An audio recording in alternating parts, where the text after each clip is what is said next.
hoje também não é diferente, vencendo os mecanismos de defesa da velha natureza. Ora, quando nós aceitamos a Jesus como nosso único, suficiente Salvador pessoal da nossa vida, nós nos tornamos ali uma nova criatura, nós nascemos de novo, estamos caminhando rumo agora ao céu.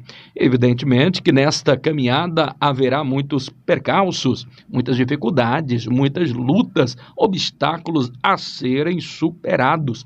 Contudo, nessa nossa jornada, e a gente precisa destacar aqui que a vida ela é feita e constituída de momentos bons, momentos ruins, que quer queira ou não, o ser humano é obrigado a passar por ele.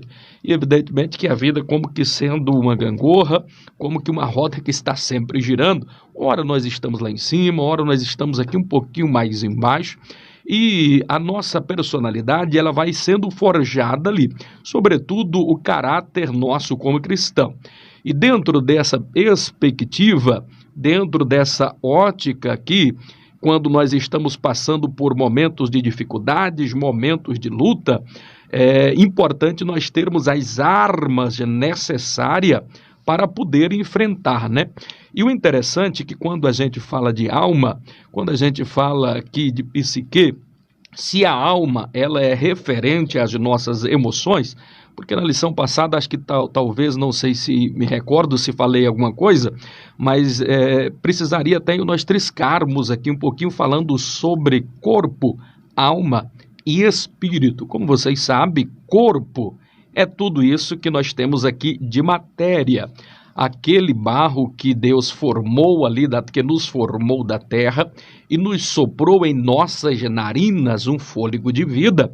A partir dali que Deus soprou em nossas narinas, nós passamos a ter agora um corpo. E esse corpo, tal como nós estamos com ele aqui hoje, nós precisamos evidentemente cuidar, porque esse corpo é templo e habitação do Espírito Santo de Deus. Isto significa dizer que além do corpo, nós ainda temos mais duas peças fundamentais dentro de nós, que é a alma e o espírito. E o interessante é que a Bíblia, a palavra de Deus, ela é apta para discernir intenções e ela vai até na divisa, aonde está ossos, juntas e medulas, a alma e o espírito. Ossos, juntas e medulas, refere-se aí à parte do corpo físico, esta parte material. Agora, da característica do nosso ser, o nosso ser humano, nós temos aqui então a alma. E o que seria então a alma?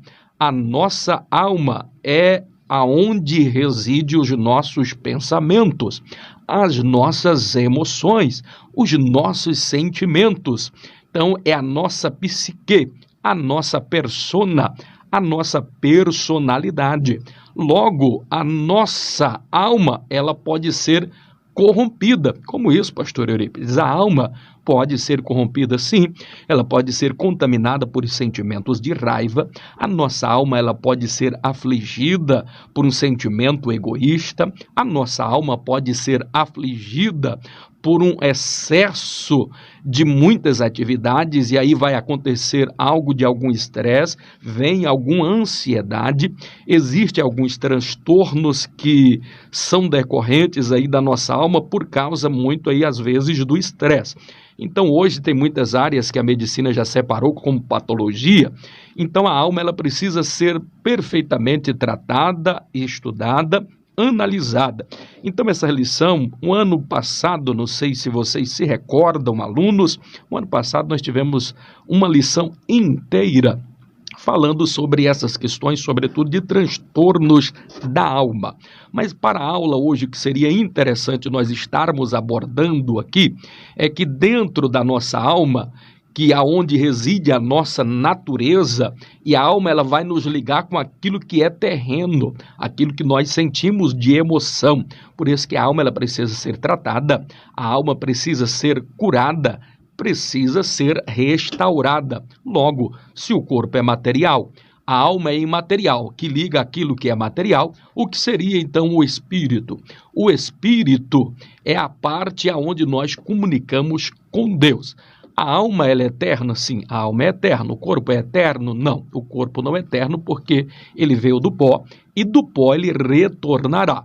Evidentemente que depois que Cristo vir arrebatar a igreja, os que morreram em Cristo ressuscitarão primeiro, e nesse ressuscitar, diz a Bíblia, que nós seremos transformados em um corpo incorruptível, ou seja, um corpo de glória. E se nós teremos um corpo de glória incorruptível, incontaminado, aí esse corpo, sim, incorruptível, nós poderíamos dizer que ele agora será eterno. Mas esse corpo físico, tal como nós temos ele hoje, ele é mortal, ele é finito, e logo ele terá um fim. Agora, se esse corpo glorificado não será eterno, se a alma ela é eterna, nós temos um espírito também que é eterno. E esse espírito ele volta para quem? Para Deus que o criou. Deus, ele é o Pai dos espíritos. Perceba que a frase é dita no plural. Ele é Pai dos espíritos, porque todos os espíritos, todas as almas viventes pertencem a Deus, porque fora Ele que criara todas as coisas. Sobre o Espírito é importante dizer que é uma peça fundamental, porque Deus ele não vai falar com o nosso corpo, ainda que nós sejamos templo e habitação do Espírito Santo de Deus, e o Espírito Santo é Deus. Contudo, Deus ele não vem falar com o nosso corpo, ele também não fala com a nossa alma. Ele fala com o que então, pastor Eurípides? Ele fala com o nosso espírito, porque a Bíblia diz que Deus ele é espírito, e o Espírito de Deus comunica com o nosso espírito, comunica com o Espírito de Deus e testifica que nós somos filhos dele.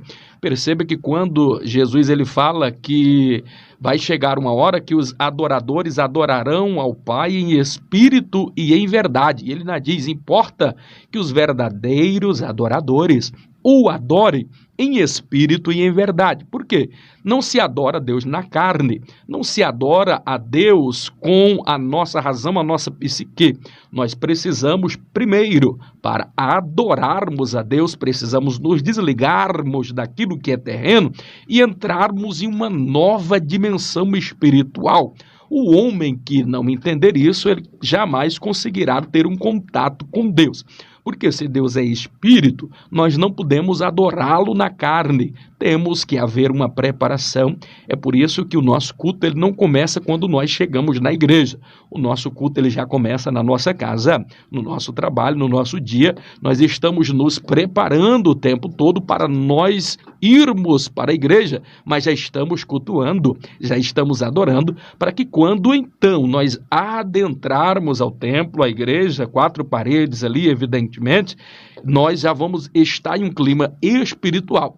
E quando nós começamos a adorar nesse clima espiritual, preparado, muito bem adornado, quando a gente vai com a nossa mente preparada não para nós prestarmos atenção ou simplesmente assistirmos um culto. Vamos para a igreja com o pensamento e com a intenção de adorar a Deus. E só se adora a Deus se você se desliga daquilo que é terreno, daquilo que é propriamente seu. Louvado e engrandecido é o nome do Senhor Jesus, que vive e que reina para todo sempre. Feito aqui essa abertura, abrindo esse parêntese aqui sobre corpo, alma e espírito, vamos aqui agora, sem perca de tempo, já estar falando agora das defesas da velha natureza. O tópico 1 aí da nossa lição, as defesas da velha natureza. Deixa eu só tomar um copo com água aqui e vamos continuar. As defesas da velha natureza. Se não vejamos, para não ter que enfrentar a verdade, a natureza caída, ela constrói mecanismos de defesa para se proteger contra a ansiedade e o medo. Isso não muda a realidade das coisas, apenas modifica o modo de olhar os fatos. Tentando nos proteger, enganamos a nós mesmos a fim de que não tenhamos que mudar. Agora, o interessante aqui é que mais uma vida com Deus, se nós formos prestar bastante a Deus, prestar bastante atenção, ela exige transformação. E se nós estamos como que em uma metamorfose, E a metamorfose é o quê? Ela é a criação ou é um ser se tornando em outro ser. Para nós analisarmos, seria como que ali uma borboleta, porque a metamorfose ela é muito bem simbolizada. É exatamente essa ascensão. É a transformação de um ser em um outro ser. Vocês se lembram que a lagarta, ela entra ali num casulo, ela vai procurar um lugar sombreado, ela passa por gravetos, passa ali por dificuldades, ela vai procurar um lugar onde existe ali uma sombra, ela sobe ali, de repente, em galhos de uma árvore, chega uma folha, ela prepara ali um casulo e ali vai começar o processo de transformação. Neste processo de transformação, a lagarta ela não pode ser ajudada. Por exemplo, se você em um casulo tentar ali ajudar a lagarta e abrir aquele casulo, vai acontecer o nascimento de uma borboleta de forma precoce e prematura. Então aquela lagarta que era feia, que era horrenda, que arrastejava-se pelo chão, depois ela vai se transformar em uma linda borboleta livre para voar, porque o nosso local aqui não é da terra, é no alto. A lagarta que estava ligada ao chão, rastejando, agora como borboleta ela voa, e às alturas santas ninguém voa sem as asas da humilhação. Então a transformação, se nós formos analisar a transformação de lagarta para uma borboleta, ela nos traz ali muitas lições. Então é importante nós observarmos que nenhum daqueles processos pode ser ali atropelados. Se alguém for tentar ajudar a lagarta, por exemplo, facilitando a força que a lagarta faz ali, ou a borboleta tentando sair ali do casulo, é importante. Por quê? Porque vai fortalecer as suas asas. Se você for tentar ajudar, ela vai crescer atrofiada, não vai conseguir voar, vai sair uma borboleta deficiente. Da mesma forma, meus amados e queridos irmãos, você quando aceita a Jesus, existem ali etapas estas que precisam serem cumpridas, etapas essas que não podem ser puladas, porque no futuro poderá causar alguma deficiência na sua vida. Exatamente por isso que a gente precisa observar todos esses estágios. Nós estamos em um processo de transformação de glória em glória. Nós estamos a cada dia nos transformando em um ser para um outro ser, deixando a velha natureza e começando agora, sendo agora uma nova criatura, um novo nascimento. É exatamente isso que a leitura introdutória que nós fizemos aqui em Efésios, no capítulo de número 4, aonde ele vai abordar exatamente isso, que é a questão do novo nascimento, ou deixar a velha criatura, a velha natureza lá para trás. O tópico 1 ele vai abordar aqui alguns desses mecanismos de defesa, porque esses mecanismos de defesa ele quer nos moldar, ele quer trazer defesas para que nós não venhamos sermos de fato transformados. Nós percebemos lá em Romanos, no capítulo de número 12, o versículo de número 12 é onde diz: não vos conformeis com este mundo, mas transformai-vos para quê? Para que conheceis a boa, a perfeita e agradável vontade de Deus. Não vos conformeis com este mundo, mas transformai-vos pela renovação do vosso entendimento, para que experimenteis qual seja a boa, a perfeita e agradável vontade de Deus. Perceba que a transformação aqui é aonde? Na mente, aonde está a alma, aonde reside as nossas emoções. Olha só, e aqui eu abro aqui um leque para dizer que as maiores batalhas, os maiores mecanismos de defesa, eles são travados dentro da nossa mente, porque na nossa mente reside e estão ali as maiores batalhas. As maiores batalhas que o homem enfrenta, elas não são físicas, elas são mentais, elas são espirituais. E é aí na mente, no cérebro, que o diabo ele vai trabalhar de todas as formas, e é por isso que eu costumo dizer que a mente do crente ela precisa estar ocupada com aquilo que é importante, com aquilo que é producente, com aquilo que vai trazer algum benefício. Porque se você tem uma mente ocupada com coisas producentes, se você tem uma mente ocupada com aquilo que é interessante, com aquilo que é relevante, com aquilo que é produtivo, há com certeza a possibilidade muito grande de ter poucas alternativas para o diabo trabalhar ali na sua mente. Mas uma mente ociosa, uma mente desocupada, uma mente despreocupada, nunca vigilante, ela é, por certo, um local, um campo de batalha muito grande, propício para que o diabo venha dominar a sua mente, o seu cérebro, e colocar mecanismos de defesa que vai fazer com que a sua velha natureza nunca morra. E essa velha natureza, meu querido, ela precisa morrer, ela precisa ser mortificada a qualquer custo. Você que é professor da escola bíblica dominical precisa ter em mente de passar isto aí para os seus alunos, que o nascer de novo ele implica algumas coisas importantes. O nascer de novo significa dizer que você tem necessariamente que ter um novo pensar, um novo agir e um novo sentir. É mudança de vida. Qualquer coisa que impeça esse crescer gradual, você se transformar em um outro ser, então são mecanismos de defesa que o cérebro vai colocando. E quem é que coloca lá? A sementinha é colocada pelo próprio Satanás, com as suas ações luciferinas para nos destruir, porque essa é a intenção do diabo. Essa é a intenção do adversário, fazer com que nós venhamos perder o foco, perder a batalha, perder a nossa alma, porque ele já está condenado ao inferno, porque o inferno foi feito para o diabo e seus anjos. O inferno não foi feito para o crente, não foi feito para o ser humano, mas a todos quantos o diabo conseguir enganar, dos quais as pessoas não consigam se desvencilhar dos mecanismos de defesa que bloqueiam o crente de ter uma alma sarada, de ver com que a natureza velha prevaleça.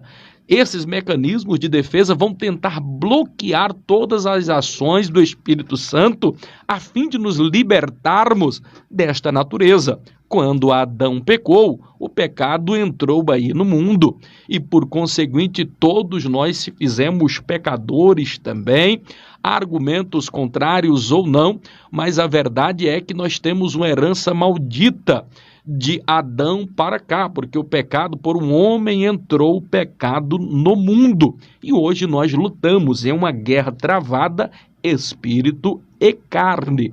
E esta guerra, ela nunca pode estar em uma balança igual. Ou nós somos espirituais, ou somos mais carnais. Não dá para ficar no mesmo patamar.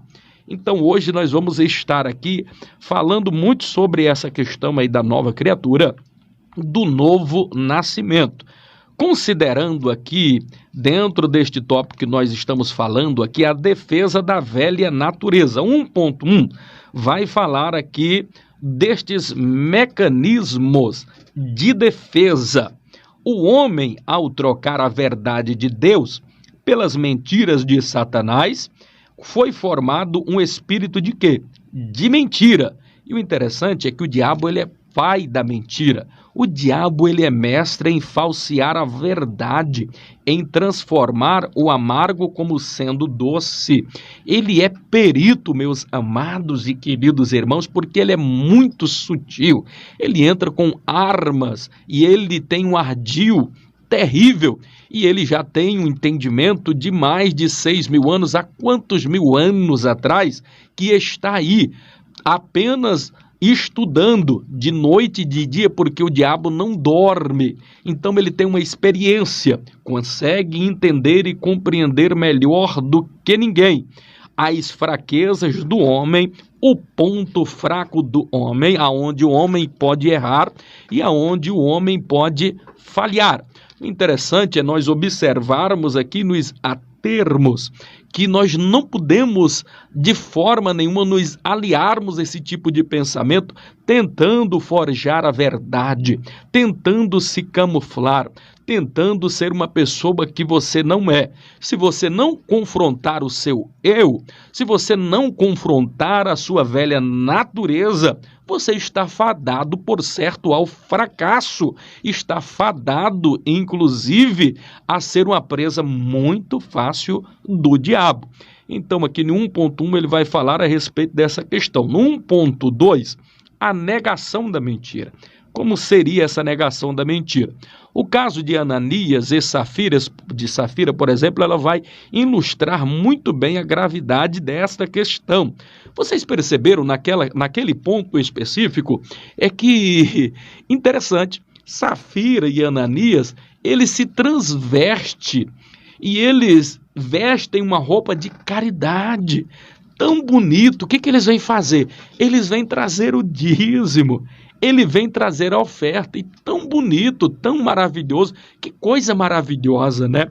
Tem pessoas, queridos, que é dessa forma, ele tem uma aparência de caridade, por fora é uma bela viola, mas por dentro ele é um pão bolorento, ele não consegue, na verdade, de forma nenhuma, ele não consegue de jeito nenhum transformar o ser de alguém para uma coisa boba. E interessante é que alguém, ele nunca conseguirá, sendo falso, ser falso a vida inteira. Em algum momento ele vai se trair, alguma coisa ele vai fazer que vai denunciar a sua velha natureza. Mas o diabo, ele é perito em transformar essas questões de falsear a verdade.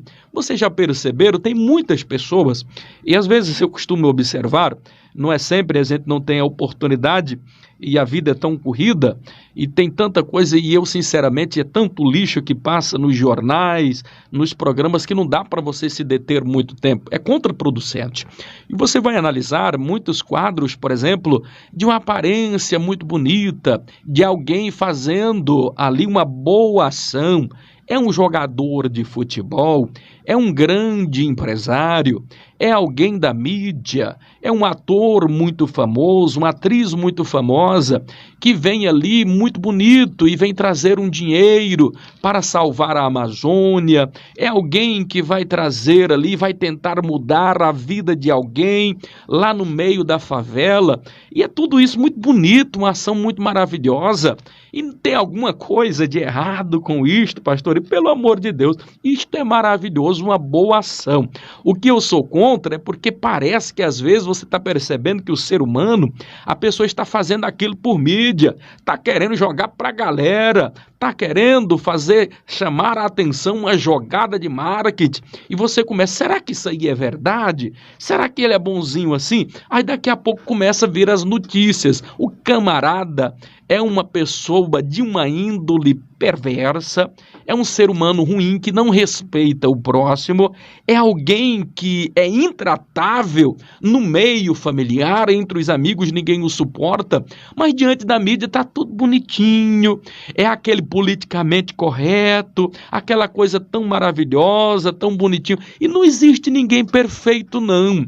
Eu tenho muita preocupação com quem quer passar a imagem de santarrão demais, crente demais, quer passar ali uma imagem. Não que nós não devamos ter cuidado, pelo amor de Deus, é importante, é necessário, e nós precisamos entender que nós devemos mostrar o nosso interior com o nosso exterior de uma forma muito importante, cuidando dele nos mínimos detalhes. Mas o que eu estou querendo dizer é que não importa se por fora está bonito, não tem para Deus nenhum significado se a tua aparência é perfeita, mas se dentro tu é um sepulcro caiado. O crente primeiro ele ressuscita de dentro, para depois ressuscitar para fora.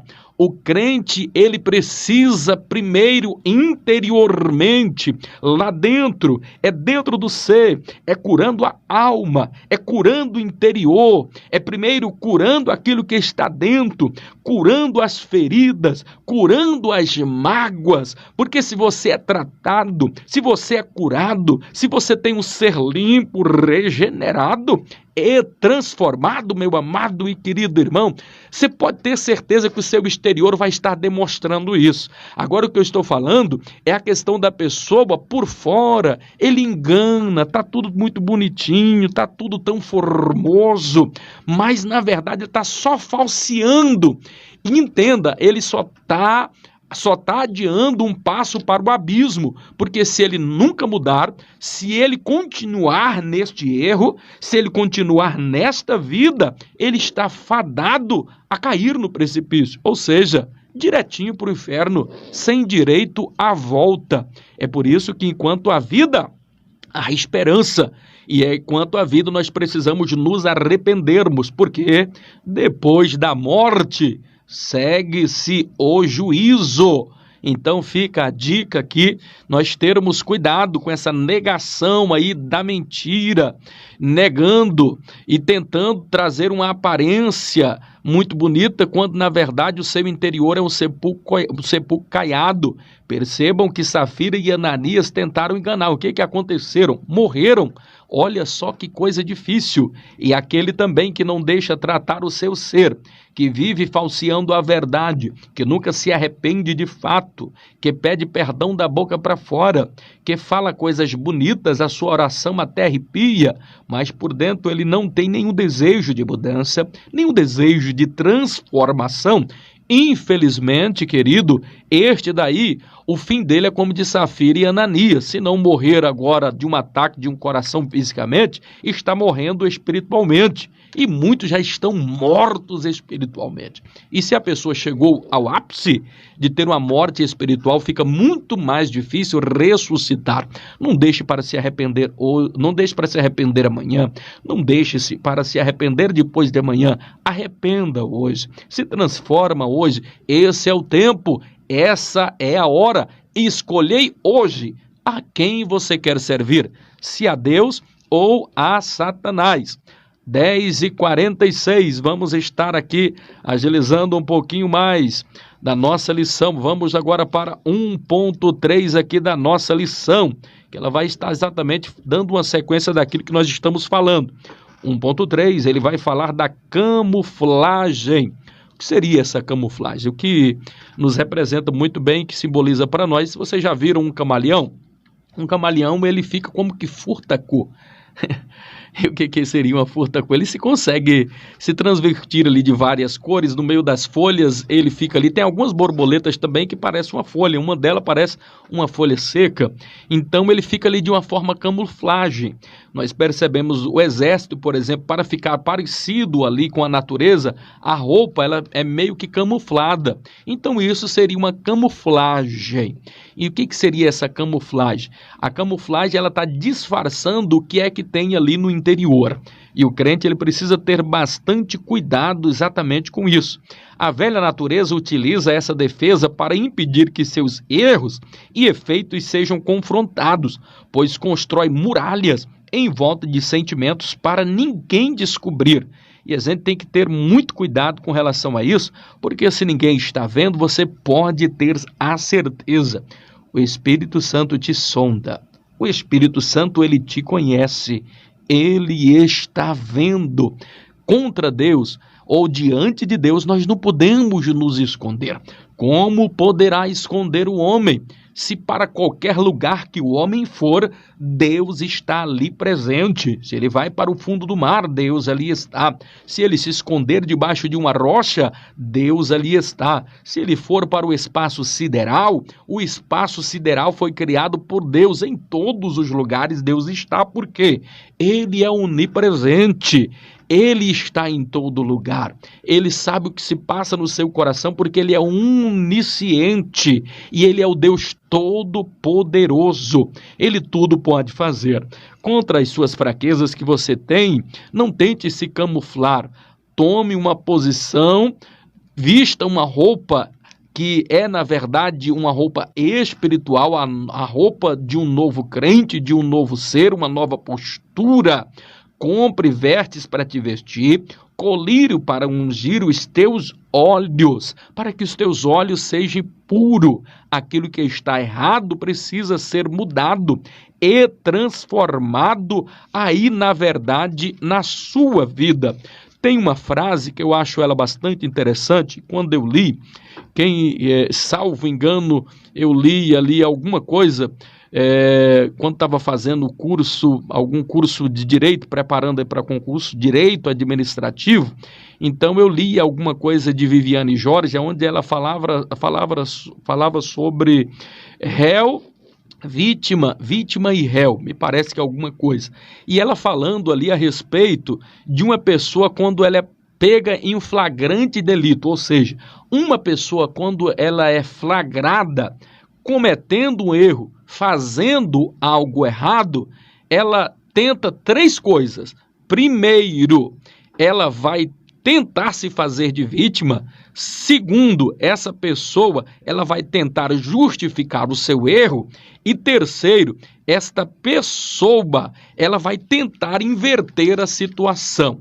Então toda pessoa, e a gente não pode aqui generalizar, porque tem casos e casos, e Viviane aqui, nesse termo aqui, ela exagerou, porque ela generalizou. Mas a bem da verdade é que a maioria das pessoas, quando pega em um flagrante delito, cometendo um erro, se ele não for muito sincero com ele mesmo, ele vai tentar 3 coisas.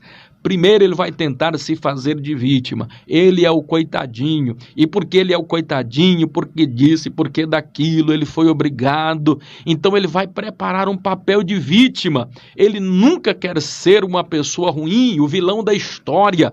Então, ele vai tentar isso, se fazer de vítima. Segunda coisa que ele vai fazer, e é interessante nós observarmos aí, é que todos eles vão tentar justificar o seu erro. Para que justificar, meu querido? Diante de Deus, principalmente, não há como justificar. Assuma o seu erro, confronte o seu erro, confronte o seu pecado, porque senão você nunca vai ser tratado, você nunca vai ser curado. E perceba que a terceira atitude é tentar inverter a situação. Ora, ele foi pego em um flagrante delito, ele vai tentar inverter a situação como que se ele fosse a vítima e não o réu. Então, e os advogados trabalham muito isso na linha de defesa, tentando exatamente confrontar essas questões. Mas quando, na verdade, o que deveria ser confrontado era o erro. Se errou, eu vou melhorar. Tenha atitude, sejamos, pois, homem, assumamos as nossas falhas, corramos para os pés do Senhor. No dia que Davi resolveu confrontar o seu erro, ele no Salmo de número 51, que nós estudamos na lição passada, ele chora, ele pranteia aos pés do Senhor. Ele diz: Deus, estou gravemente aflito, lava-me, limpa-me como esopo, purifica-me do meu pecado. Ele chega ao ápice de dizer: olha, Deus, devolve a alegria da minha salvação, renova em mim um espírito reto. Que coisa gloriosa, meus amados e queridos irmãos, que coisa maravilhosa. Quando Davi reconhece o erro, Deus começa a trabalhar. Não se justifique, não se faça de vítima, não inverta a situação. Errou, reconheça o erro, peça perdão, muda de atitude, tem uma nova direção, porque se você não confrontar o erro, se você não confrontar o pecado, jamais você conseguirá absolver-se das suas culpas.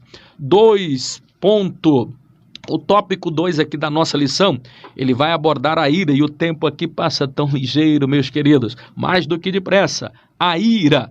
E aqui é importante, quando a gente fala de ira, irmãos, nada tira mais o crente da graça do que uma pessoa irada. É por isso que a Bíblia ela é bastante enfática em Efésios, no capítulo de número 4, e o versículo de número 26, onde diz: ireis, mas não pequeis, santos, amados do Senhor. Você pode até irar, mas pelo amor de Deus não peque. Ireis, mas não pequeis, porque na ira opera a condenação. Na ira vai acontecer muitas coisas que vão lhe tirar da presença de Deus, porque a Bíblia diz: bem-aventurado que os pacificadores, porque eles serão chamados filhos de Deus. Verso 11 ou verso 9 de Mateus capítulo 5, você vai observar que Jesus, ele é o príncipe da paz, porque para termos paz não podemos ficar irado, temos que ser uma pessoa pacífica. Perceba, o ser humano, ele tem a tendência de ficar muito irado. E por que nós ficamos irados? A maioria das vezes, querido, vamos ser honestos, tem pessoas que nos roubam a paz mesmo. Tem pessoa que vai nos explorar até o limite. Ele nos testa a paciência, ele vai nos testar o nosso autocontrole. E o diabo, ele é perito nisso, porque nada nos tira mais da presença de Deus do que às vezes nós irarmos, né? E às vezes alguém está dizendo: não, mas é uma ira santa. Não, cuidado, que esse negócio de ira santa, muito poucas vezes essa ira vai ser santa, vai ser da carne mesmo, meu irmão. Tenha bastante cuidado. Então, quando alguma coisa acontecer que extrapolar, respire, pense direito. E eu costumo dizer que para você ser abençoado, nunca tome nenhuma decisão embaixo de confusão. Por quê? É a Bíblia quem diz. Em 1 Coríntios, no capítulo de número 14, o verso de número 33, ele vai dizer da seguinte forma, que Deus não é Deus de quê? De confusão, e sim um Deus de paz. E ele vai completar Paulo ali dizendo que todas as igrejas de Deus também assim o são. Ora, então se tem alguém que não busca paz, que não quer paz, então essa igreja não é de Deus, ela está sendo usada pelo diabo, é o que o texto diz aqui. E ele é bastante enfático, que Deus não é Deus de confusão. A igreja não pode ser igreja de confusão, você não pode ser um crente de confusão. Então nunca tome uma atitude embaixo de confusão, vai dar errado. A palavra de Deus também nos diz em Zacarias, no capítulo de número 4, e o versículo de número 6, dizendo que não é por força, não é por violência, mas é pelo meu espírito. Assim diz o Senhor. Não é por força, não é por violência. Pare com essa questão de querer ser zangado, irado. E o interessante é que essa questão da ira, que se você não controlar, se você não dominar ela, ela vai te dominar e ela vai te levar para um local de fracasso. E como é, pastor, que eu posso dominar a minha ira? Então, simples, querido, você para, você respira e você conversa com a sua alma. Pastor, mas como é que eu converso com a minha alma? Tem jeito? Claro que tem, irmãos. Não parece loucura? Não, claro que não. Você vai observar em várias passagens, Salmo 101, o salmista fazendo o quê? Aconselhando a alma. E ele vai dizer ali, olha, bendize, ó minha alma, e não te esqueças de nenhum dos seus benefícios. O que ele está fazendo? Conversando com a alma. Você quer ver um outro exemplo de uma outra passagem ali também muito importante? Salmos 42, o versículo de número 5, ele vai dizer assim, olha, por que te abates, ó minha alma? E por que tu te perturbas dentro de mim? Aí ele vai dizer para ela, espera um pouquinho mais em Deus, pois ainda o louvarei, o Deus da minha salvação.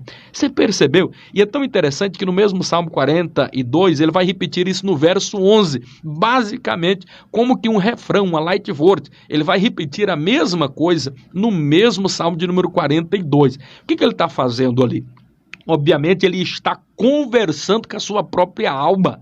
E como é que a gente faz isso? A gente precisa nos acalmar, querido. Quando você for irado, não é por força, não é por violência. Não vá bater a cabeça na parede. Você já viu aquele tipo de pessoa que ele chega ao cúmulo do absurdo de ele bater com a cabeça na parede de tão nervoso que o ser humano fica em um estágio tão deplorável de ira que ele começa a chutar as coisas, chutar a parede, se machuca, machuca braço, machuca quem estiver por perto.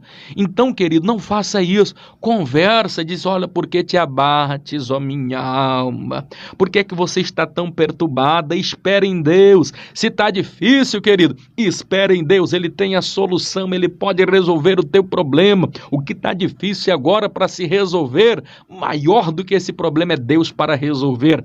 Aprenda a esperar e a descansar no Senhor. 2.1 da nossa lição fala: a ira da velha natureza precisa ser o quê? Contida. Isso é muito sério. Se você não conter a ira da sua natureza, você vai entrar em fracasso, querido. Então, isso é tão verdade e a gente precisa trabalhar muito isso, porque uma pessoa irada, a tendência é odiar o seu irmão. E a gente não pode irar contra o irmão, não pode se encolerizar contra o nosso irmão. Mateus, no capítulo de número 5, verso 22, salvo engano, ele vai falar a respeito disso. E aqui eu abro até um parêntese, porque eu já vi muitas pessoas lendo aqui, e tem aqui um pequeno equívoco que eu vou falar para vocês a respeito disso, e vai cair aqui muito bem dentro da nossa lição. Então, aqui a passagem, principalmente na versão de King James, Rei Tiago, por volta de 1560, por ocasião ali da tradução, ali da versão King James do Rei Tiago, onde 19 grandes filósofos se reuniram para traduzir a Bíblia. Então lá eles vão traduzir da seguinte forma, e está lá dizendo assim: qualquer que se irar contra o seu irmão, sem motivo, ele será réu de quê? De juízo. Perfeito? Não. Temos um erro aqui. E qual que é o erro, pastor Eurípides? É o de irar? Sim, irar, claro que está falando aí de qualquer jeito que não pode irar. Mas eles colocaram um termo aí que, na maioria das versões, agora já foram corrigidas. No original, o qual que está acrescentando aí? É o sem motivo. No original não existe esse termo sem motivo. E por que é que ele foi colocado ali? Teve uma razão, teve um objetivo, porque os 19 filósofos que ali estavam reunidos para traduzir a Bíblia, nesta ocasião, o que acontece? Eles perceberam que Rei Tiago, ele tinha uma ira muito grande contra o seu irmão, e essa ira já perdurara por mais de 10 anos. O irmão fora banido do reino, porque ele levantou uma sedição contra o rei Tiago, e havia entre eles um ódio mortal. Ao perceber isto daqui, o que os filósofos fizeram? Ora, como é que nós vamos resolver esse problema? O rei Tiago tem ojeriza, odeia, é encolerizado, não pode nem falar o nome dele, está banido do reino. Como é que agora a gente vai colocar aqui que ele não pode se irar, se ele vive irado contra o irmão? Aí alguém resolveu colocar: qualquer que se irar sem motivo será réu de juízo. Porque ele tinha motivo, tinha. Poderia, então, colocando lá o sem motivo, na verdade ajudou o rei, mas prejudicou muito a compreensão desse texto. E por que prejudicou? Porque está dizendo que se eu tiver motivo, eu posso me irar contra o meu irmão. Não, não existe razão, não existe motivo para você se irar. E por que é que nós não podemos nos irar? Porque a palavra de Deus, em 1 João, no capítulo de número 3 e o verso de número 15, salvo engano, ela vai dizer da seguinte forma, que qualquer que odeia o seu irmão é homicida. E ele vai explicar que nenhum homicida tem parte no reino do céu. Ora, essa ira que ele teve contra o irmão levou o ódio, e esse ódio ia fazer com que ele perdesse o céu, e ele não queria admitir isso daí, então eles colocaram sem motivo. Perceba que esse sem motivo aí está prejudicando o texto original. Se na sua Bíblia tem esse sem motivo, e ela deve estar inclusive entre parênteses aí dentro da sua Bíblia, você precisa entender que esse sem motivo aí não existe na tradução original. Qualquer que se irá contra o seu irmão, ele será réu de juízo. Não podemos nos irar. Terminando aqui essa parte do 2.1, só um conselho aqui: como é que a gente vai resolver então esta questão da ira, pastor Eurípides? É conversando com a alma, é fazendo mais o quê? Em vez de trazer uma palavra poderosa no sentido de raiva, de ira ou de rancor, Por que você não tenta ter uma atitude mais branda? Nos Salmos, no capítulo, ou Salmos de número 16, e o verso de número 24 é inclusive ali algo muito importante que você pode fazer, porque está dizendo que a palavra branda, ela vai desviar o furor. Contudo, a palavra dura, ela vai suscitar o quê? Ira. E a ira vai trazer o ódio vai trazer contenda, e esse ódio pode inclusive lhe tirar o reino do céu, porque nenhum homicida tem parte no reino do céu. Cuidado, nós observamos e vemos também na palavra de Deus, Provérbios 18:1 vai dizer que a morte e a vida estão no poder da língua.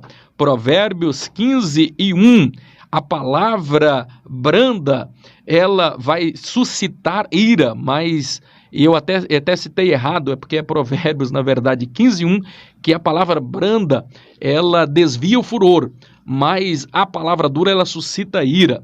A passagem que eu quis me referir é uma outra também que ela é interessante, porque ela vai falar a respeito disso, só que em Provérbios, no capítulo 16, e o verso de número 24, onde dizendo que palavras agradáveis são como favos de mel, doce para a alma e medicina para o corpo. Você perceberam que uma palavra agradável, ela é como favo de mel, ela vai adoçar a sua alma, vai tornar a sua alma doce, não amarga.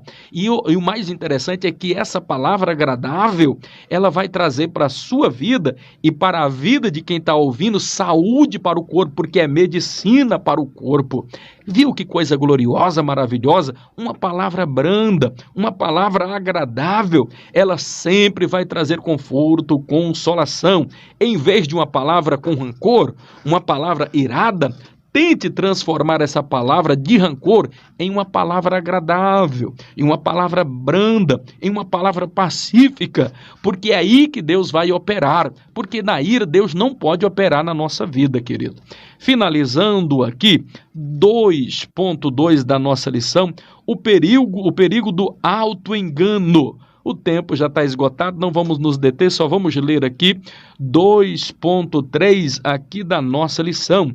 Considerando a causa da ira, 2.3 da nossa lição, considerando a causa da ira. Louvado e engrandecido é o nome do Senhor Jesus. Precisamos considerar a causa. Qual é a causa? A fonte, o que originou. Qual foi o motivo da minha ira? Tiago, ele vai apresentar aqui, inclusive, algumas questões que elas são importantes para suscitar essa ira, e elas são colocadas aqui como fontes aí, o nascedor da ira. De onde vêm as guerras e pelejas entre vós? Porventura não vem disso, a saber dos vossos deleites, que nos vossos membros guerreiam, cobiçais e nada tendes, sois invejosos e cobiçosos, e não podeis alcançar, combateis e guerreais e nada tendes, porque não pedis, e quando pede, ainda pede mal, querido. Então, às vezes, a gente vive numa ganância desenfreada, querendo gastar com os nossos próprios deleites, aí vem a cobiça, vem a inveja, ela vem o sentimento de querer possuir o que é do outro, vai suscitar ira, e vai trazer muitas raízes. Você está querendo, você está cobiçando aquilo que às vezes não é teu, que é do próximo. E pastor, parece que a gente vai observar isso presente em algumas igrejas. Não se assuste, tem algumas igrejas aí, inclusive, que incentiva. Olha, tá vendo aquele carro que o fulano está tendo ali? Deus quer um daquele para você. Aquele lá, aquela é ímpio, Deus vai tomar do ímpio ali e dar para você. E coloca a pessoa para cobiçar. Não, Deus, o que Deus tem para você é para você. E o que Deus tem para uma outra pessoa é para outra pessoa, não é para você cobiçar, não é para você colocar ali uma raiz, um sentimento de posse naquilo que não é teu. O que é seu, meu querido, é teu. Deus lhe deu, Deus prometeu, espera, Deus vai cumprir, Deus vai abençoar a sua vida e pronto. No tópico 3 aqui, só vou ler, não vai dar tempo para nós continuarmos aqui conjecturando, e a gente já finaliza aqui a nossa participação. A Bíblia em Foco já está chegando ao seu final, mas eu gostaria de deixar aqui bem claro aqui a respeito da graça, porque é da graça que o tópico 3 vai falar. a graça de Deus e a velha natureza. Dentro deste tópico, tínhamos aqui para nós analisarmos 3.1, que seria a vacina da graça. No 3.2, precisamos nos permitir ser vacinado. E 3.3, a velha natureza precisa ser vencida. Eu só leio aqui, e esse eu falo meio que de cor rapidamente aqui, Colossenses no capítulo de número 3 e o versículo de número 1 a seguir. Leia Colossenses no capítulo 3, você vai entender o que é esse processo do novo nascimento. Ele vai começar dizendo, portanto, se ressuscitardes com Cristo, buscai as coisas que são de cima, onde Cristo está sentado à destra de Deus. Pensai nas coisas que são de cima e não nas que são aqui da terra, porque já morreste e a vossa vida está oculta com Cristo em Deus.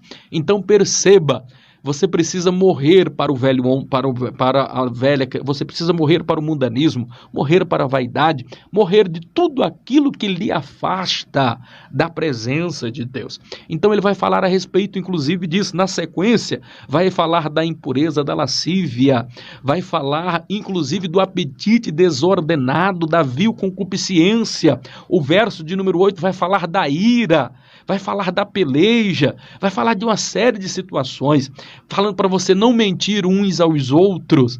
E a sequência vai dizer no verso 10 que nós devemos nos vestir do novo homem, abandonando a nova criatura, e todos nós agora unidos em Cristo, transformados em uma nova criatura. Eu termino aqui a minha participação, meus amados e queridos irmãos, deixando somente aqui mais uma reflexão e finalizo aqui em 1 minuto.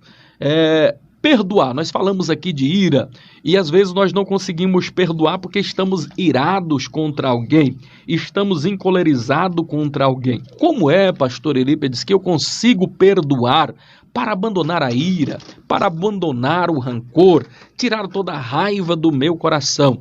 Ame, meu querido, é a mais poderosa arma, porque quem ama tudo sofre, quem ama tudo supera, quem ama tudo suporta.